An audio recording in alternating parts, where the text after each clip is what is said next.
এটা হিন্দু সম্পত্তি, আমার বাপ দাদা 14 গোষ্ঠী দেখে আইতাছে। আমারও বয়স 70 বছর হয়েছে, আমিও দেখি নাই কিনো মাস আইতে। এই আমলিকের টাইমে এরা জাল দলিল করে এই জমিনে হিন্দু সম্পত্তি এরা বুক দখলে আসতেছে, জোরে আসতে চায়। আমরা বাধাবিত করলে এরা বাধাবিত মানে না। এই বাউন্ডারি করে বেচা কিনি শুদ্ধ করতে চেষ্টা করতেছে। এটা মনে হচ্ছে যে অনেক মানুষ জিম্বি করছে, এই বাড়িঘর ভাঙ্গা দিছে। এই বিডিডিএল কোম্পানি তাদের জায়গা আত্মসাৎ করার জন্য আমাদের জায়গা জোর জবরদস্তি করে দখল করে নিছে।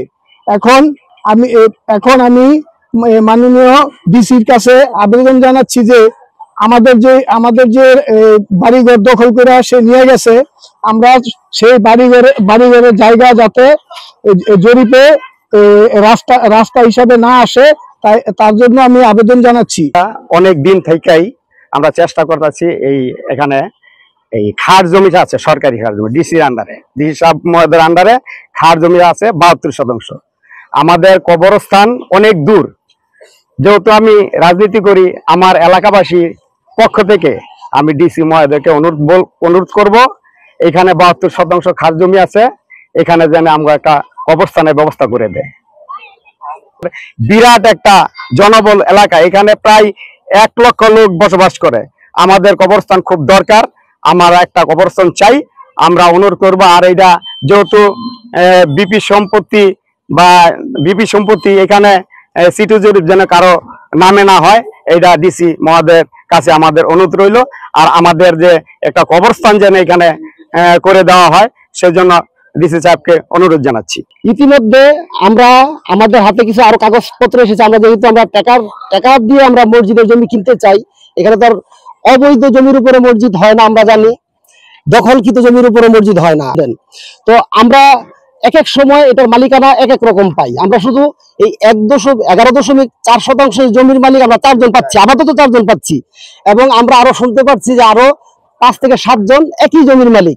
তো আমরা এখন দ্বিধাহীনতায় ভুগতেছি। আমরা জমিটা আসলে মসজিদ করার জন্য জমিটা আমরা কার কাছ থেকে কিনবো? আর ইতিমধ্যে যেহেতু নারায়ণগঞ্জ জেলায় বিডিএস জরিপ বিএস জরিপটা হচ্ছে, এখন এই জরিপটা যদি কোনো ব্যক্তির নামে উঠা যায়, সেই ক্ষেত্রে তো আপনার এই সরকারি সম্পত্তি গুলা বেহাত হয়ে যাবে, বন্ধুদস্যুদের আন্ডারে চলে যাবে, দখলে চলে যাবে। তো আমাদের মাননীয় জেলা প্রশাসক, উনি অত্যন্ত মানবিক একজন জেলা প্রশাসক, আমরা যতটুকু জানি উনি সামাজিক এবং উনি পরিবেশ নিয়ে অনেক সচেতন।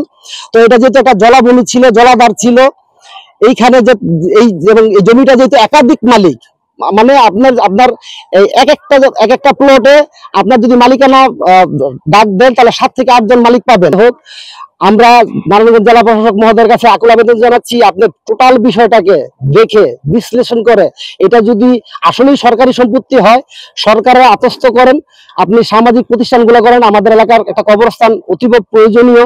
আমাদের এলাকায় কবরস্থান নেই, আমাদের এলাকায় খেলার মাঠ নাই, আমাদের এলাকায় আপনার একটা ঈদগাহ মাঠ নাই, এবং আমরা শুনতে পেরেছি যে 72% খাস জমি আছে।